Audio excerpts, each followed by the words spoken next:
Good afternoon, everybody. Thank you for joining us. I'm Bruce Jones. I'm the director of the Project on International Order and Strategy at the Brookings Institution, and it's my pleasure to host this event today, focused on Russia's role in a changing global order, and also focused on Catherine Stoner's terrific new book, Russia.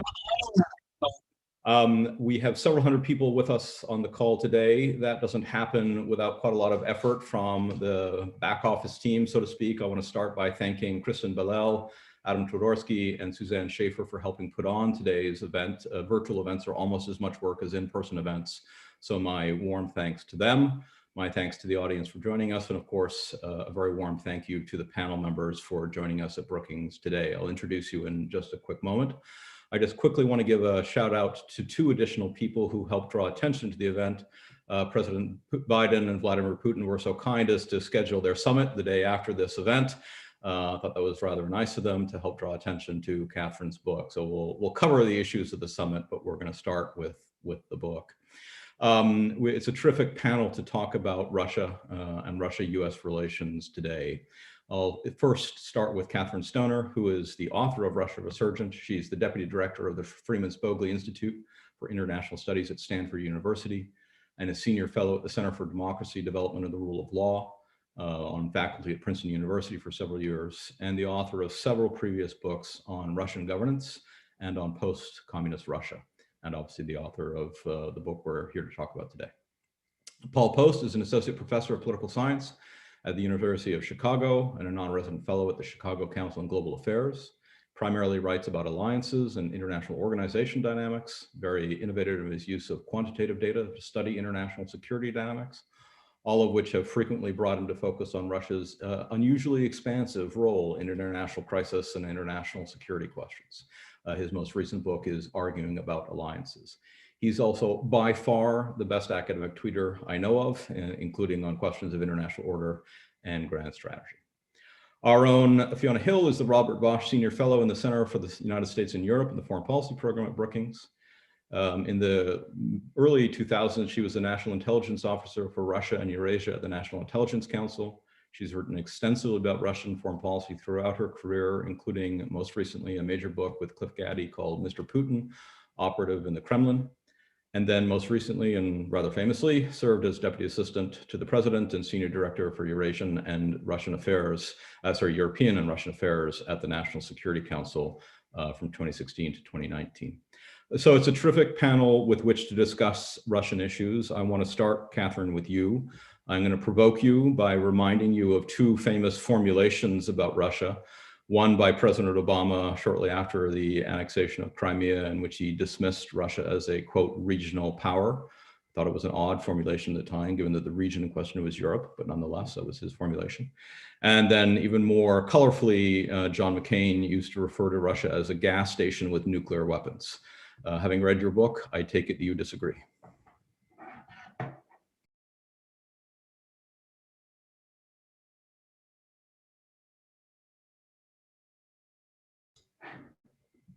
Catherine, you're muted, I think.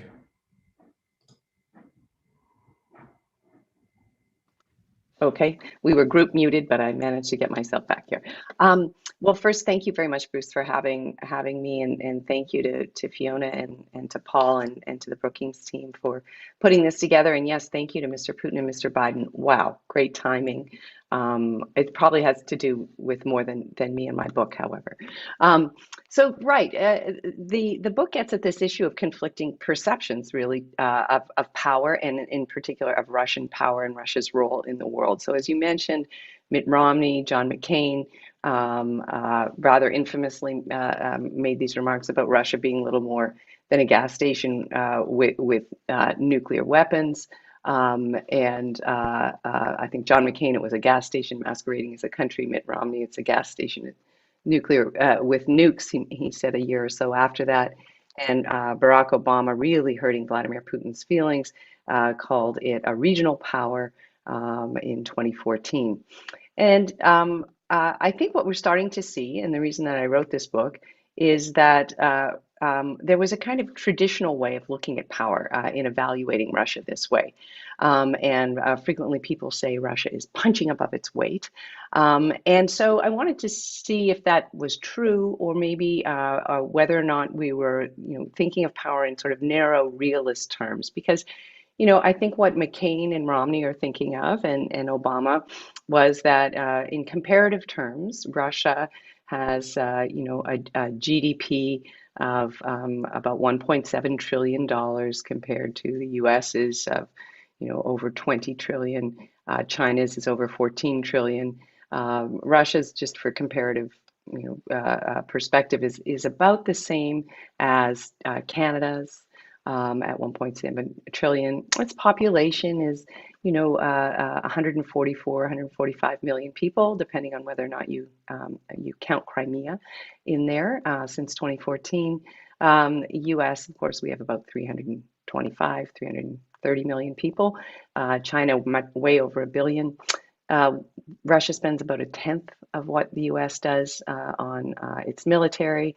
So if you look at these kind of traditional measures, what we might call men, military, and money, and you add them up, Russia doesn't look very remarkable, less, about 3% of global GDP.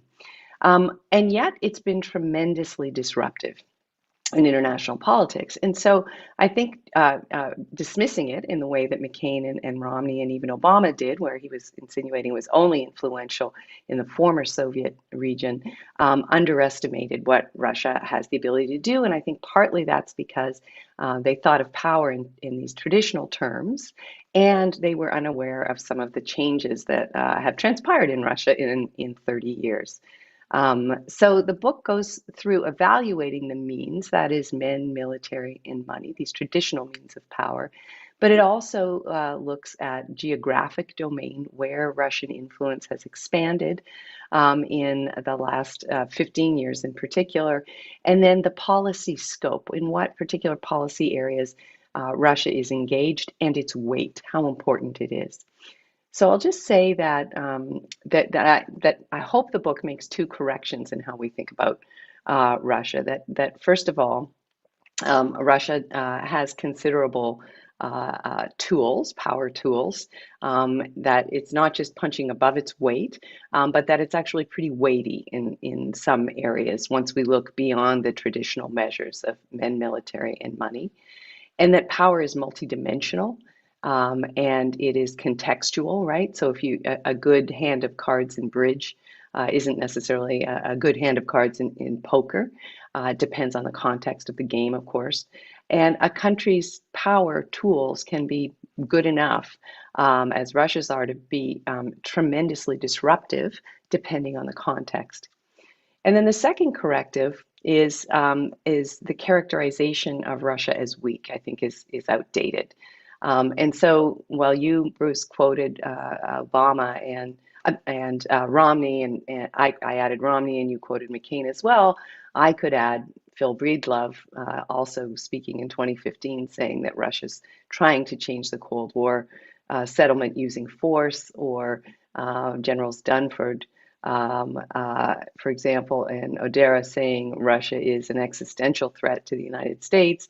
And President Biden, ultimately in October of last year, when he was running for president, identifying Russia as the biggest threat to America in terms of breaking up security and alliances, and saying that China is a competitor, but Russia is actually capable of breaking up American security and American alliances. So the point is, we're thinking about power too narrowly. When we think of it more expansively, things look different. And so I offer different measures of power in addition to these traditional means. And then I point out that Russia has become disruptive, in particular under Mr. Putin's regime, because there's something about Putinism, and that not only does Russia have considerable relative power, disruptive power in particular, but Mr. Putin, under the kind of authoritarianism that has emerged, in particular, I say, since about 2012, 2013, has the will to use what Russia has pretty much unconstrained. That domestic politics drive some aspects of Russian foreign policy, not to deny that Russia has interests, all states have interests, but that not all Russian leaders would use Russian power resources this way, and that the type of regime matters in determining Russian foreign policy decisions and the deployment of its power resources. So there's something about Putinism. So maybe I'll just stop there and see where our conversation goes after that. But that's the essential thrust of the argument. I just want to pull out a couple of themes that are in the book that you touched on here in terms of the scope of Russian power. I'm particularly struck by the emphasis on the oil and gas sector, where Russia has obvious strengths. I was just rereading Dan Jurgens' The New Map, where sort of Russia's ability to wield those instruments comes very strongly to the fore, as well as what have been referred to as sharp power instruments, social media influencing, cyber operations, etc. And then the ability to fuse those together in hybrid operations of substantial significance. And I think that point that you ended on about the willingness to use these levers of power and sort of unconstrained in the exercise of doing so is substantial. You end up calling Russia a good enough power. It's a very Krasnerian phrase, I think, influenced by your setting there. You do. He's a good friend, yeah. But you do talk about Russia as a formidable challenge to the stability of the post-war order. I want to bring in Fiona and Paul for their thoughts and comments, and we'll sort of engage in a conversation around the book. Fiona, why don't you come in first? Certainly, thanks a lot, and congratulations to Catherine on the book. It's a really important corrective to all of these points about the way that we assess power and how we think that countries will operate. I mean, I think on one point, just to elaborate on something that Catherine said, thinking about Putin and Putinism, I think it's more about the man himself and his background, and then the kind of people that he's attracted around him, rather than an ideology per se. And I think that's something that, a point that Catherine is actually making, throughout the book as well, because it's the nature of the person that makes it more likely that he will use the tools at the disposal. And we could go on at going down the list of tools, novel ways of assassinating people. Be it the use of polonium, Novichok was what used to be a highly classified banned nerve agent that most people didn't even know existed, let alone that it might be used in an assassination attempt. The use of paramilitary forces and proxy forces, the Wagner Group. Criminals for hire, which is something the KGB has done, back since the 1970s. And in the old days, it would be criminals that might break into businessmen's bedroom in a hotel in sort of St. Petersburg and plant something or take something away. Now, these criminals can, sit at a distance in some faceless hotel room themselves and hack into someone's computer and exfiltrate all of the data or hold their systems for ransom. So, I mean, we have a lot of suspicions that these ransomware attacks are perpetrated by Russian actors who may be giving a nudge and a wink by Vladimir Putin and other people in the Kremlin, or they may in fact be directed by them, as in the old days, going back to the 70s, when the KGB actually instructed or encouraged criminals to take some action. There was honey traps, prostitution rings, drugs, you name it. So, I mean, basically, the point is that Putin comes out of the dirty tricks department of the Soviet Union, going back until the 1970s. He was someone who saw his career and path to power through the back corridors and through the black operations of the state. And the point that Catherine is really making here is that it's kind of Putin unleashed, the guys who do the black ops unleashed. In the Soviet era, we had checks and balances.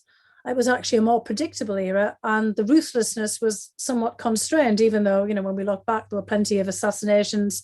Think Georgy Markov on London Bridge with a rice impellant, stuck in the back of his car by an umbrella. But, we weren't, hearing about this day and out. That seemed to be confined more to the world of spies and, the John le Carré, type activities. Now this seems to be, common. De rigueur for the Russians to do this, and some of the attacks that they inflict on military or intelligence targets are so brazen that they have collateral damage. In the case of the attempted poisoning of Sergei Skripal, a former Russian spy, living on a new assumed life in Salisbury in England, Dawn Sturgis, an innocent British woman, was killed in the course of that operation. Many of the people were sickened, and a whole town had to be put in lockdown because the agents who perpetrated that had enough nerve agent in a perfume bottle they'd concealed it in to kill 4,000 people. So there's a kind of sense of loss of proportion, loss of restraint, loss of the checks and balances in the system. And I think that that's kind of really important to Catherine's story as well, because they have kind of unleashed the whirlwind. There is a ruthlessness and aggression that makes Russia formidable. And it's because of the person of Vladimir Putin. And as Catherine suggests, another person might do something differently. We saw under Dmitry Medvedev a more restrained version of the same system, because Dmitry Medvedev was an actual lawyer who, kind of is a sort of a contemporary of all of ours, who, came to prominence during perestroika in the late Gorbachev period and always had above board jobs, and, was not the head of the dirty tricks department. So, we can really see that it's the nature of Putin himself and the system which makes him something to be reckoned with. And I think that that's an important point of Catherine's book, is to really look at the tools that are under the disposal, because regular countries are not using tools like this. Paul, let me bring you in here, both for your comments on the book or questions, but also your perspective on sort of Russian foreign policy as a whole and how you see this fitting into the longer story of Russian foreign policy.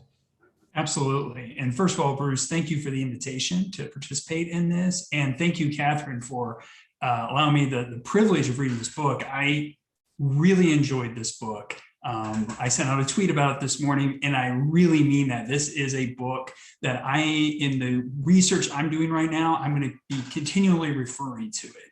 And I want to share a little bit about why that is, because for me, I think there's three big takeaways I had from this book. And the first one was this idea of good enough, great power. This is a great concept. And for me, it explains Russia very well, not just in the current era, but historically. If we really think about Russia, it's always been a good enough, great power. During the Cold War, there was always this view that Russia was 100 feet tall, and then it turned out, no, the economists were wrong. Russia's economy is actually much weaker.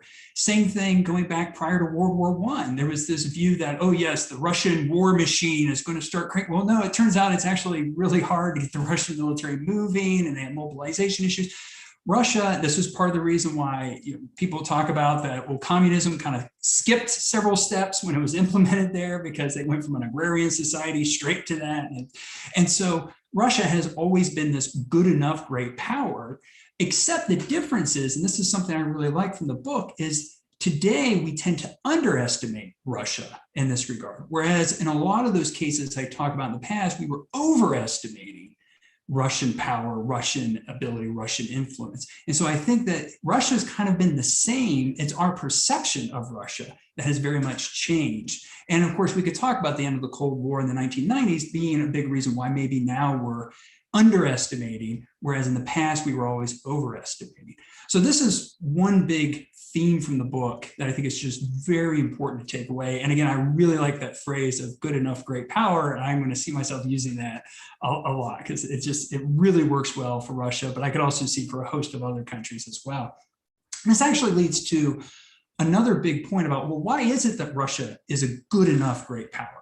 And this is something that I've seen when looking at Russia's foreign policy and Russia's tendency to, in the phrase of a friend of mine, always play the heavy. It seems like if you go back over the past 200 years, who was it that the British tend to always be concerned about? What was the great game about in Central Asia? It was Russia. And then, of course, we jump forward. What was Germany about? What was the rise of Germany? Who was the big threat for them? Was it really France? No, it was Russia. And then we think about the United States after World War II. Who is it? It's Russia. So it's always Russia that seems to play the role of the heavy. And the question is, why is that? Especially if it's a good enough, great power. It's not this major 100-foot tall behemoth. Well, the reason why, and this is a point that's very well emphasized in the book, is geography. As Dave Kang at the University of Southern California has said, Russia is the only country that is both a European power and an East Asian power.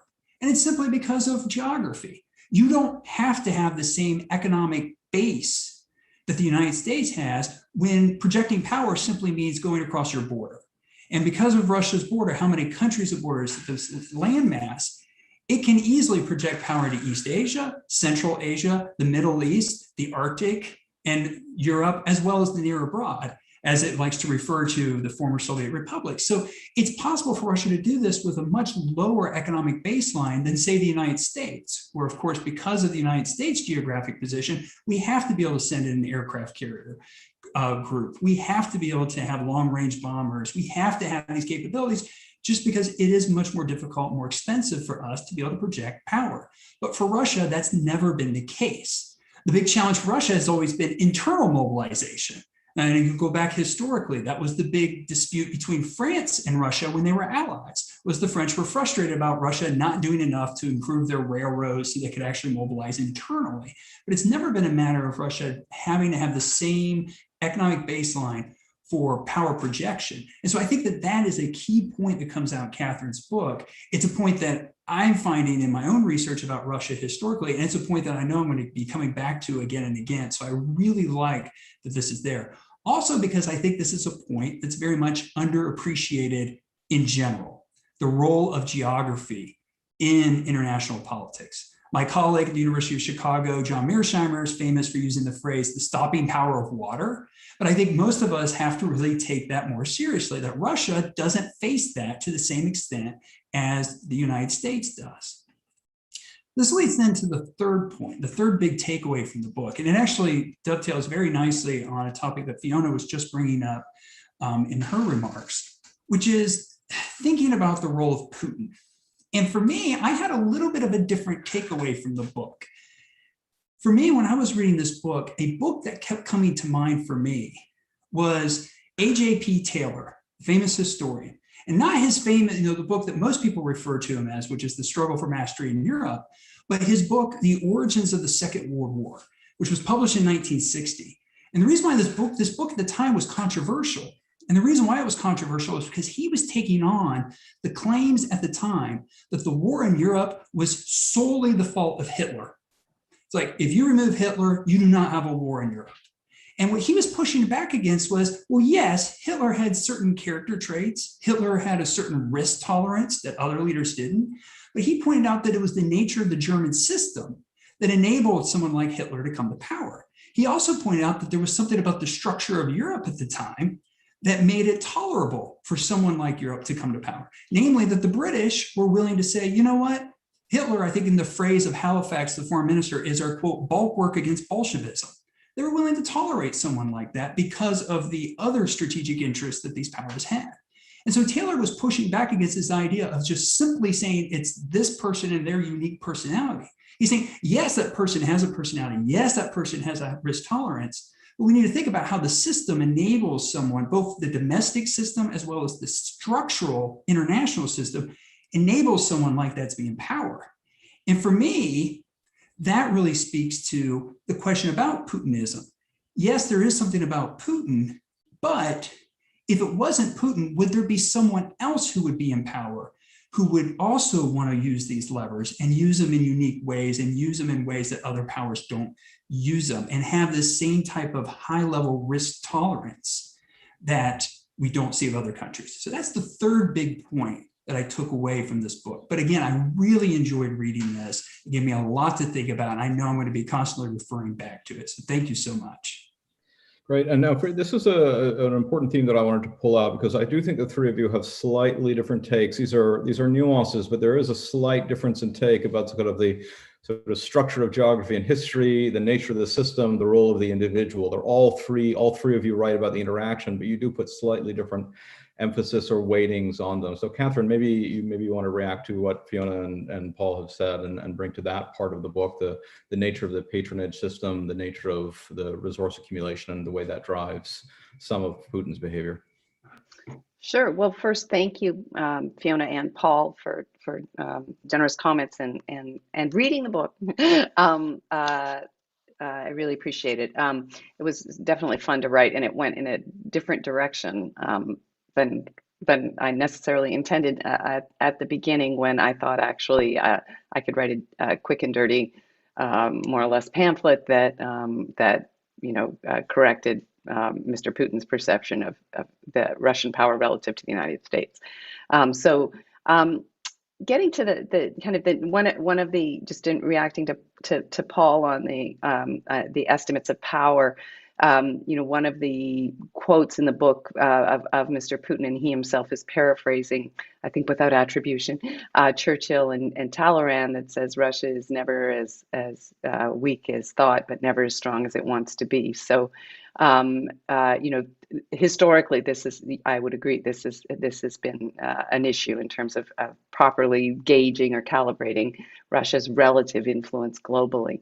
And I think it's often because we do look at the wrong things, right? So as you mentioned, Russia has 14 international borders. China is the only other country in the world that has so many. It's geographically the largest country, so it's naturally in the world. It's going to naturally affect other countries just because of that. But it's also beyond geography. It's, what Russia has. And I guess this in part gets to what Bruce is talking about. One of the dimensions of power that I look at, and actually just getting back to the pamphlet idea and what Russia has, relatively speaking, I was struck that, when in 2015 in Syria, we saw Russia's one little coal-powered aircraft carrier steaming its way into the Mediterranean. And it was kind of sad, but and I thought, oh, well, there you go. That's what I'm talking about. But actually, they don't need aircraft carriers in the way that the United States does. We have 11 active aircraft carriers because that's what we need, given where we are. They don't need that. They're closer to the Middle East, and they can actually, as we saw in Syria, launch their cruise missiles from the Caspian Sea area and still hit northern Syria. Not at first. It was kind of sloppy at first, but then things got better. But what Russia has, the sort of the weight of Russia in certain policy areas, and Bruce, you had mentioned that you were reading Dan Yergin's book. I think The Prize, is that the one you were you read most? The new map, which is really about sort of the change in directions of energy flows and the way yes, that geostrategic. Yeah. So ironically, I have also been reading that. I've read the whole series, which is great. So Russia figures very prominently in those because it has this particularly valuable resource, right? And it has had it since I think the 1830s or so, 1850s when they first found oil. But that alone makes it a particularly weighty actor economically. So even if we look at the size of its GDP, yeah, relatively speaking, I'll confess that I am Canadian by birth. It's about the size of my country's GDP. And you guys aren't too worried about Canada coming across the border.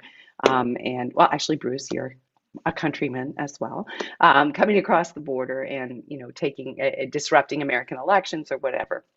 And that's because of the nature of the political system, of course, that constrains that. And also, Canadian interests are not to be disruptive of American politics and economics. And I would argue Russian interests aren't really there either. This is something about, in terms of disrupting, this is something about Putin. So to address the question of, would another leader behave the same way? Well, I think it depends on regime type, getting to Paul. And as Fiona said, there's something particular about Putin's background in terms of who's around him. So, it's not unreasonable for a leader to hire someone if they worked for McKinsey or Brookings or, Ford, if they're leading something, to hire people they know in that area, right? So at its most benign, the most benign interpretation is this is what Putin has done. He knew people in the KGB, and so he put those folks in. Well, he also hired, not hired officially, but he also has as a very close friend a concert cellist, the richest cellist in the world, arguably. Why? Well, we think because he's holding money for Putin, right? So one of the things they do as well, which we haven't talked about, is steal from the state.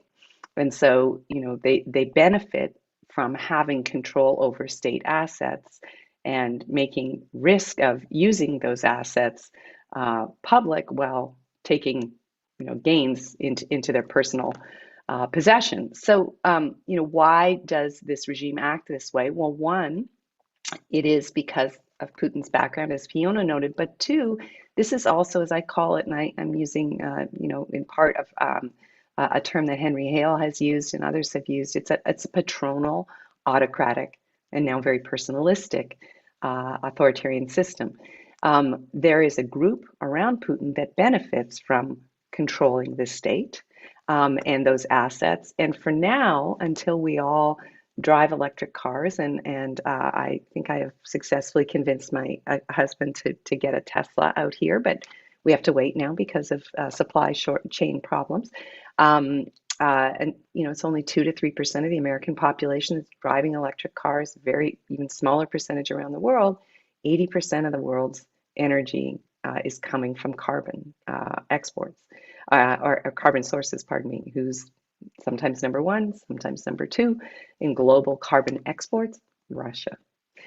So don't just look at its GDP. Look at what that GDP is comprised of.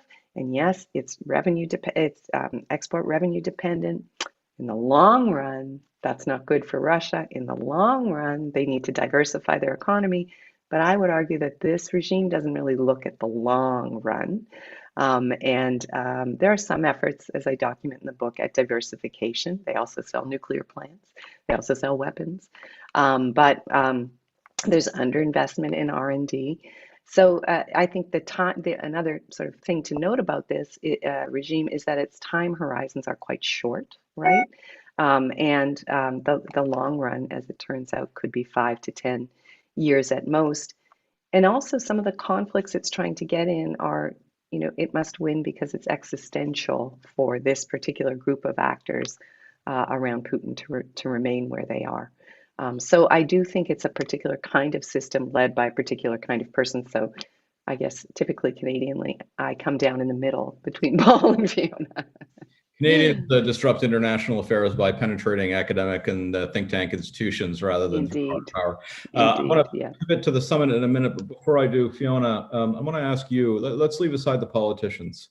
Inside the intelligence system, inside the national security establishment, inside the NSC, inside our administration, is it your assessment that the professionals have a right-sized assessment of the threat that Russia poses, or non-threat? Yeah, look, I think it is. And, perhaps, our intelligence guys and girls are a bit more like Canadians as well.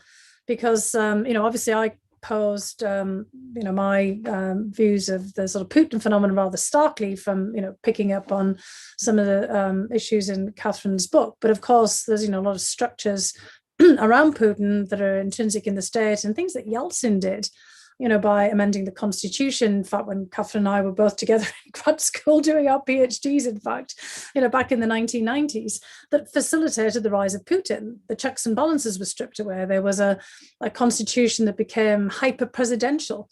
The Russian Duma over time, the parliament, its authorities were frittered away. Putin was able to free or liberate himself from having to be part of a political party. Yeltsin already started down that path.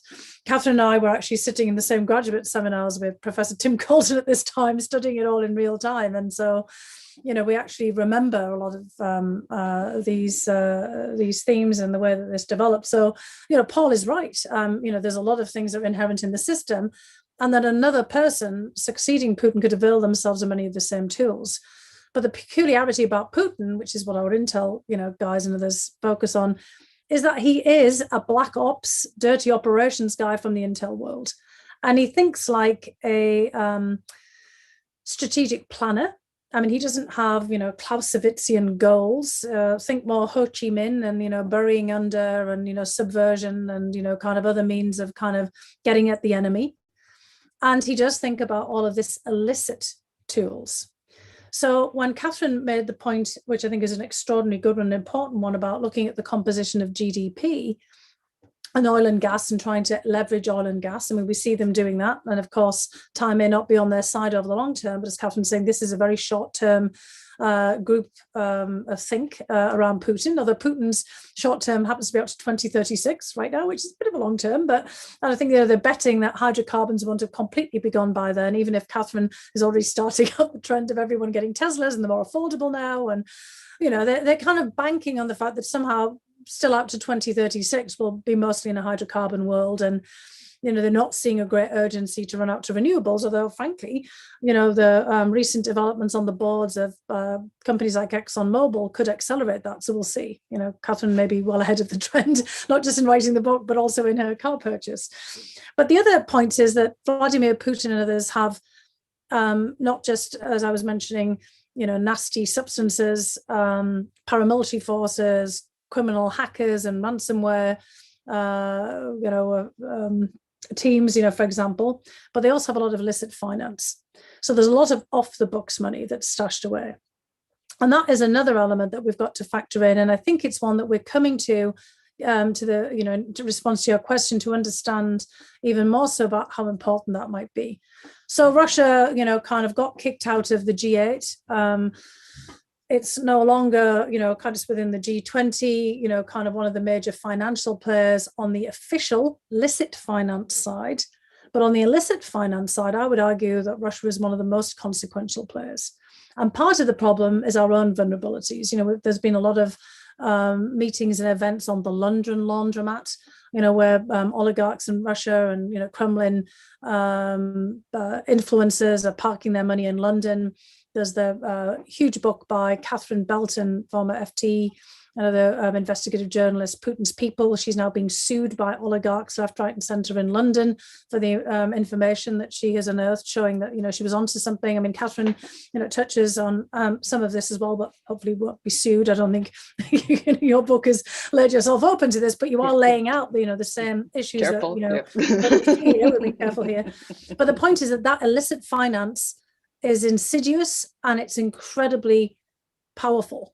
And here in the United States as well, there's a realization, not just in our intelligence community, but in Congress and elsewhere, that we have to shore up our defenses, because we have plenty of places from, Miami to Delaware to New York to out in California, where Kremlin influencers are parking money, using money, trying to get into think tanks, into universities, and, you name it, we've got a problem there.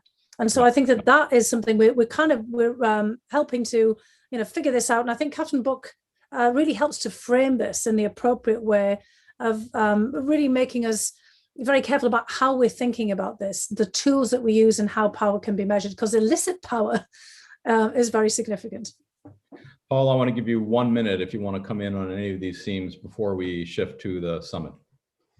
I mean, I think that the conversation here is very much highlighted that when someone reads this book, they're probably going to want to think for themselves exactly the issue that we've been talking about, which is, to what extent is it about the state? To what extent is it about Putin? And to what extent is it about how the two interact?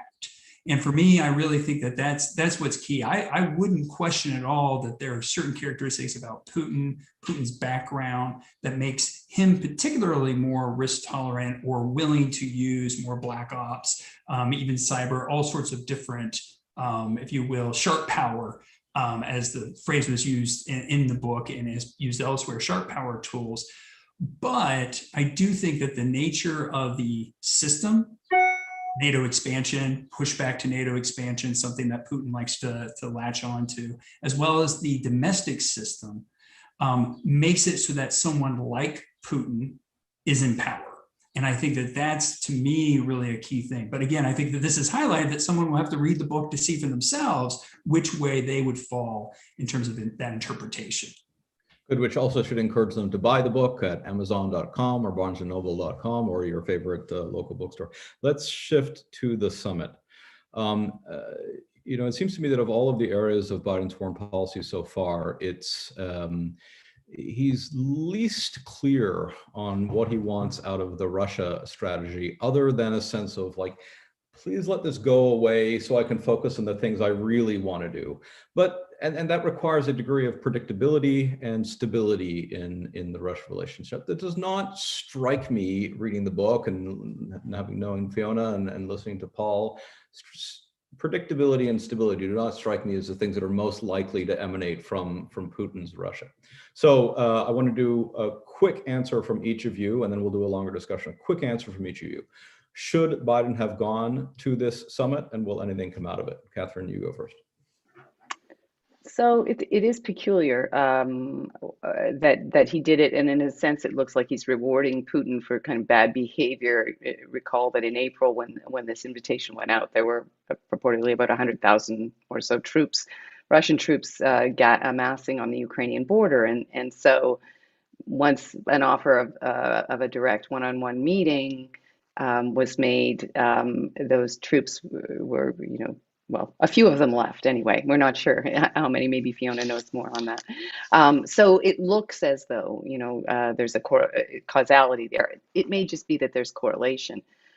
So a number of people are saying Biden shouldn't have done this because it does look like a reward for bad behavior. And after all, Alexei Navalny has been not just poisoned, but imprisoned, and now his organization has been banned. And even if you've retweeted something from their social media accounts in Russia, you could be fined or charged with some sort of crime. So. Why do this meeting? Well, other options would have been meeting on the sides of a G20. One argument is that, there is a theory within the administration that they want to focus on China, not on Russia. And so Biden is delivering a message here at this meeting to essentially to Putin to basically calm down, or we'll do, X, Y, and Z. And in particular, in cyber areas. Remember that cyber, there are two dimensions. One is what the Russian government itself does, so the SolarWinds infiltration, for example. The other is what cyber criminals that we think are in Russia or are Russian-speaking are doing, and presumably the Russian government could crack down on that. However, one reason it may tolerate them is because the deal is you don't do any of that within Russia, do it somewhere else, and we'll abide it.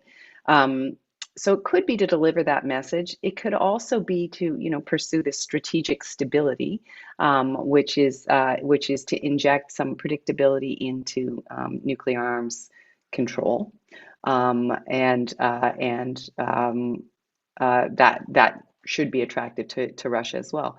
But a force multiplier, and I'll end with this, as we've discussed for Putin's Russia, is disruptive capacity, right? So there are many areas where Putin's Russia doesn't want stability and predictability. That's a power tool for them, being unpredictable. But in some areas, they may want predictability. We want predictability, I think, because we would like to turn and focus a little bit more on China. Paul, if you were sitting at the NSC and had to write the guidance, would you have suggested that he go or suggested that he not? I think it's totally fine that he's going to speak with them. And the reason why is, let's be honest, I think that whether you were a fan of Donald Trump or whether you were a critic of Donald Trump, by and large, him going to meet with Kim Jong-un turned out to actually not be a bad idea. And I think people on both sides would agree with that. I think where the criticism comes in is maybe there wasn't enough follow-up. There wasn't enough, but keep in mind, prior to him meeting with it, there was the same thing. Oh, we can't meet with him because that rewards bad behavior. We can't do this. And they met with him, and then people were like, well, okay, maybe it's not so much about that. It's about, let's actually get something out of this. And so I think that there's less of a concern about rewarding bad behavior or not rewarding bad behavior. It's more of, if you're going to meet with this person, let's get something out of this, right? And I think that, so I really think it comes down to that. Unfortunately, I just don't think there is much that can come out of this. As I said to some other people, I'm expecting a lot of dialogue about dialogue. And that's about it. Let's make sure that we're on terms. Let's try to, something else, we don't need Russia to be constructive. We just don't want them to be disruptive. Right. And that's the thing. Now, can he accomplish that? I don't think so. But establishing dialogue is at least a first step towards that. But that's about all that I can see. I mean, it's very similar to extending New START. It's not that extending New START solved anything. It just gave more time to find a potential solution. And so for me, yes, I think it was fine for him to meet. The question is what will come out of it. And the most I could see coming out of it is dialogue about dialogue. Jaw is better than war, as was famously once said by one of Fiona's earlier countrymen. Fiona, what about you? Would you have made the recommendation to go, and or what would you tell Biden to do in the meeting? Look, I have to say that I think Catherine and Paul have laid it out very clearly. I think as Catherine pointed out, the optics of the offer of a meeting were probably the most problematic part of it. I suppose a case might be made that perhaps by making that offer in that time frame, that it did help to reduce some of the tensions with all the military positioning on the borders of Crimea onto the border with Ukraine, from annexed Crimea by Russia, and on the borders with the Donbass. But it's hard to say if that was the case. I mean, Russia was clearly signaling that it means mischief and malice towards Ukraine. I mean, that's fairly clear. I think, as Paul and Catherine are both saying, we can't expect that much out of it. But I don't see the fact of having a meeting as being appeasement in any way, or kind of engagement for engagement's sake. And Paul is spot on, in fact, on Kim Jong-un and Trump. I'm the first to say that the meeting in Helsinki was not the best in terms of the press conference. But I think that overshadowed the fact in Helsinki that there were some modest steps forward, which are probably the same modest steps forward that come out of Geneva, by the way. But the Trump, as a result of all the other things that happened around it, didn't get credit for actually taking the edge off the confrontation with Kim Jong-un. Because if you go back to before those meetings and the love fest of letters, we were fully anticipating that Kim Jong-un might go off half-cocked and send a missile in the direction of Hawaii. And in fact, my brother and sister-in-law were on a boat in Hawaii on a family vacation with their in-laws, grandparents, the kids, for a big family holiday when the siren went off in Hawaii. And you can ask them how they felt, thinking that as they were watching the last dolphin, cresting over the wave on their, once-in-a-lifetime trip, or this was the end of their lifetime trip. I was just said that wasn't a nice afternoon for them. And we were genuinely thinking that Kim Jong-un was going to do something pretty awful at that time. And Trump, deflected attention away from that. Now, as Paul said, did we get something more out of it? Not so much, but we did take the edge off. And I think that that's the best that we can hope for here. Because in fact, we've been doing this going back to George W. Bush, not thinking back to Slovenia and the staring in the eyes, but trying to take the edge off what was a confrontation with Russia. At that point, to focus on Afghanistan and Iraq and all the other things that were happening. That was, the reset actually came much earlier than Obama. We've constantly been trying to figure out how do we deconflict this relationship with Russia and have, some management and stabilization of this confrontation. But there is a through line through this about what the Russians want that actually goes back to Helsinki and even before that. And Catherine put a finger on it. Some discussion of strategic stability, arms control and non-proliferation. And as Paul was suggesting, it's not just because of New START, it's, where do we go from here? There's desires to have predictable meetings, an agenda, a set of meetings. The North Koreans wanted that. Look, we're starting to meet with the Iranians, and we do this all the time with the Chinese. And what are the Chinese doing? Multiple atrocities, terrible things as well. Not just to the United States exfiltrating data, threatening Taiwan, imprisoning Uyghurs, shooting at the Indians over the Himalayas. I mean, you name it, we can go down the list of things that China is doing, but nobody gets hysterical about us meeting with the Chinese, and they're the big system threat. So predictable sets of meetings that presumably will talk about our differences and pass strong messages, and, to try to sort of air grievances. And then, they also want to have, bizarrely enough, meetings of businesses, which sounds preposterous given, sanctions. But this gets back to something that Catherine was talking about before, because Russia wants its business community to be taken seriously. And it is just oil and gas. It wants to diversify, and it wants the businesses that are not under sanctions to be out there as national champions. It knows it has to diversify, and its businesses are getting put under pressure by investors to, basically clean up their act on the environment, on social issues, and on governance. Well, good luck with that. But, the whole point is that Russia wants to be taken seriously also as an economic power beyond just oil and gas. So they actually do want something out of this as well. It's just, as Paul and Catherine is saying, how we handle this and how we handle the expectations around it.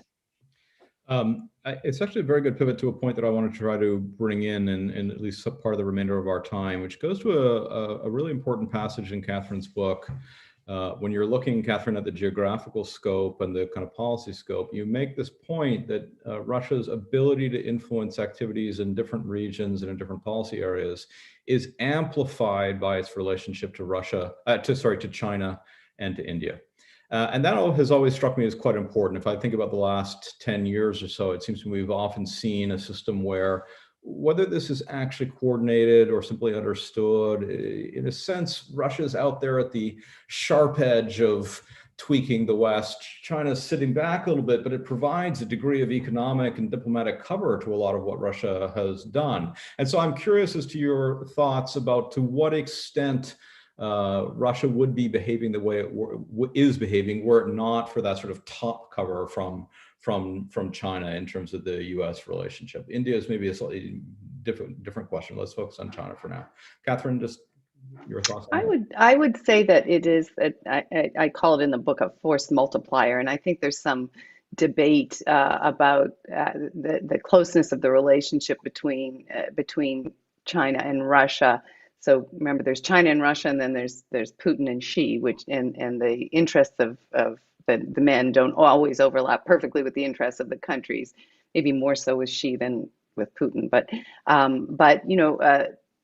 Putin's regime, survival, investment, keeping the economy going under sanctions, this is existential, right? When their economy dips, his big fear is social instability. And this is why Navalny, a guy who only gets 5% approval rating, he'd probably more easily be elected mayor of New York than he would be, mayor of Moscow, or he ran for mayor of Moscow, didn't win, or president of Russia. So why is Putin fearful of him? Well, because of the potential for social instability and those huge demonstrations. So with respect to relations with China, China has a huge need for energy. Russia has energy to provide, and so this keeps the economy going. And although Russians over the last year or so have seen their real incomes, well, more than the last year, they've seen their real incomes dip, but in particular in 2020, significantly. They remain under sanction for the foreseeable future, at least. And so, where is a good place to look for investment? China. And before COVID, there were a lot of Chinese entrepreneurs going to Moscow looking for investment. So I think it gets to the point that Fiona made about, they need investment. They need to diversify. China also has a high-tech industry. Russian labor is not cheap, but they have a lot of good programmers and they have a highly educated population. So there's some synergy in that respect. So I think it does help Russia. I want to also mention, Bruce, the Middle East helps the Russian economy too. Some of our great allies in the Middle East, like the Saudis. Russia has a kind of frenemy relationship, I think, with Saudi Arabia over oil. But for a while there, they were price fixing on oil. Then they had a little war, and now they're back to price fixing again. I mean, that is a price war, not a hot war. But who else is investing in Russia as we and the Europeans are not? The Saudis, the United Arab Emirates, all of these, and India, as you mentioned, right? So Russia and India with pharmaceuticals. So there are other things Russia produces, and these places also are interested in those things. They're also interested in the northern passage through the Arctic because it moves goods faster. So China's interested in that too. So there are a lot of ways in which the synergies are there and tight, which is problematic for us in the United States if we're concerned about Russia and China acting together against us. I think it'll be hard to pry them apart, to be honest, in the near term. And Israel also spending quite a lot of particularly spending a lot of time with the Russians, all of our most predictable allies, so to speak. Paul, you've thought a lot about alliance dynamics and concert dynamics. How do you see this? So I think for me, Russia perfectly captures the phrase. I think it was Lord Palmerston famously said that there's no permanent friends, permanent allies, there's only permanent interests.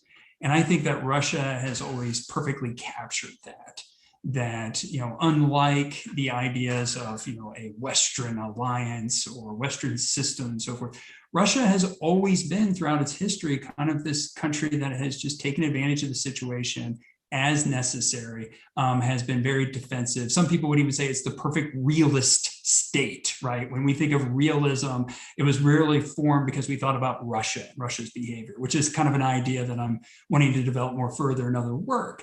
But that's really, to me, when thinking about, well, how does Russia take advantage of the cover, if you will, offered by China? I mean, this is what Russia does. I mean, it was really to give an extreme example, when we think about the horrors of World War II, when we think about, for example, the Holocaust, the focus is on Germany. But then it was later when The Bloodlands was written by Tim Snyder, people go, oh, wait, no, it was Stalin and Hitler that were systematically killing people. It was like people kind of forgot that Russia was doing the same thing at the same time. And so there's a lot of examples where Russia has always kind of been able to utilize cover to pursue whatever its interests are at a particular time. And I think we're seeing that now with China. Catherine laid out a lot of ways in which this is done. And so, to give you a really concrete example of how to think about this, this is part of the reason why I don't think something like the Shanghai Cooperation Organization would ever become a NATO, right? It just wouldn't become the same way, because maybe not so much because of China, but because of Russia, that it's like, no, is this something we're going to be fully committed to? I just don't see it in the same way. So that's kind of where my mind goes when I hear about this comment about Russia aligning or utilizing. To me, this is something they've always done. They're the ultimate realist state. Fiona, your thoughts on this one?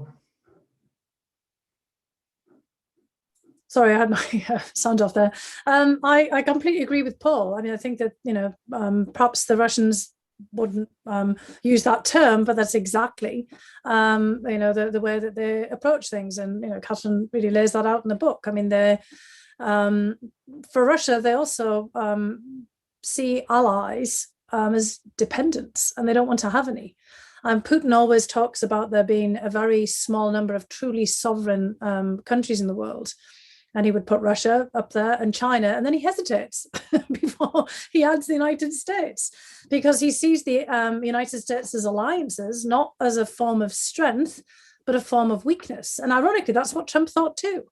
Trump saw allies as supplicants, and he was always talking about the weakness of our allies because they always wanted something, and they wanted the United States to do something for them. And that's the way that Putin thinks. Putin wants alliances and these alignments without responsibility. And clearly, China doesn't expect Russia to take any responsibility for anything.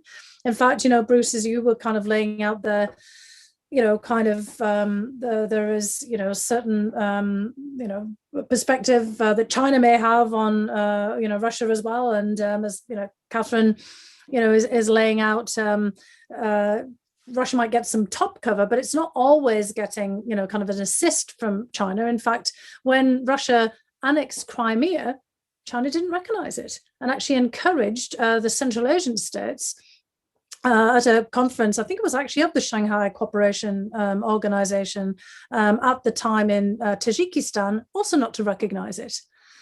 Now, one might kind of think, that's interesting, because surely China wants Taiwan back. But, China actually saw this as somewhat problematic, in fact, and, didn't like the idea that, kind of Russia at that point was disrupting the international order.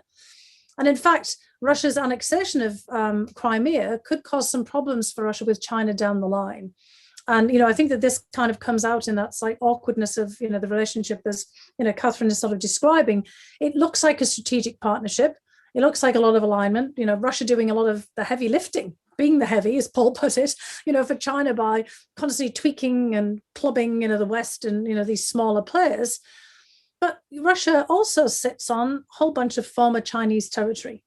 And although they were very quick to, basically resolve those border disputes back in 2000 and onwards, and both Yeltsin and then under Putin, as Paul is saying, they don't have the problem, they don't have the ability of everything stopping at the water. That's not where that border is.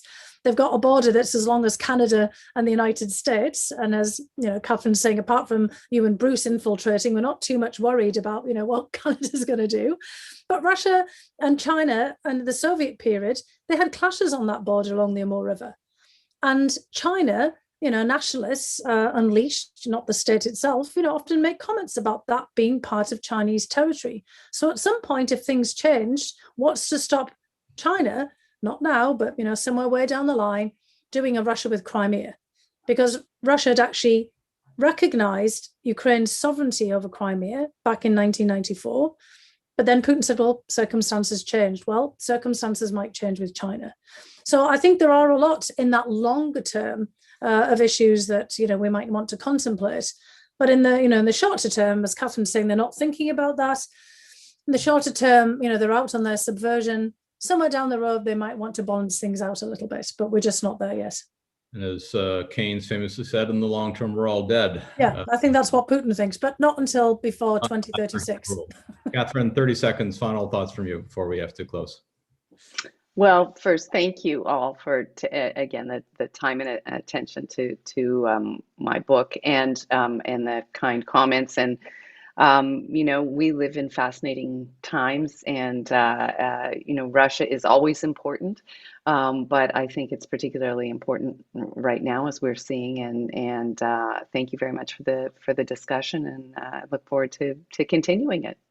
And we'll see what happens tomorrow in the summit, whether indeed, as you have all predicted, very little comes out of it, but maybe nonetheless a lowering of temperatures and a management of what otherwise might be a very disruptive challenge. Thank you all for being here. I highly recommend that you buy Catherine's book, but I also recommend that you buy Paul's book and Fiona's book, which are all still relevant to the debates that we're having today. Me too. Not just about the nature of Russia, but about how the West should respond. So thank you all for being here. Thanks for being with us. Thank you, Bruce.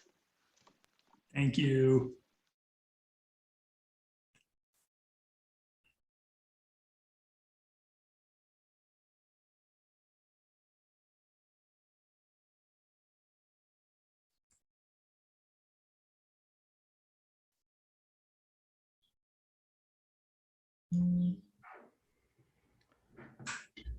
I think we are now just amongst ourselves.